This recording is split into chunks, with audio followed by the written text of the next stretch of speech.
How to show or hide the Blockchain Keystore content on lock screen on the Samsung Galaxy S25, S25 Plus, and S25 Ultra.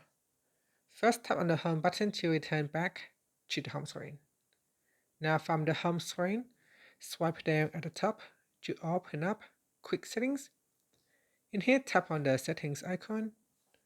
Next, we then scroll down, and from here, tap on Security and Privacy. From here, scroll down, then tap on More Security Settings. Now scroll down and tap on Samsung Blockchain Keystore. Then tap on Notifications. Make sure at the top you turn on Allow Notifications. And then go down and tap on Show Content on Lock Screen. Tap on the toggle button to turn it off or switch on Show Content on Lock Screen for Samsung Blockchain Keystore. Finally, tap on the home button to return back to the home screen. If you find this video helpful, please like and subscribe to my channel for more videos.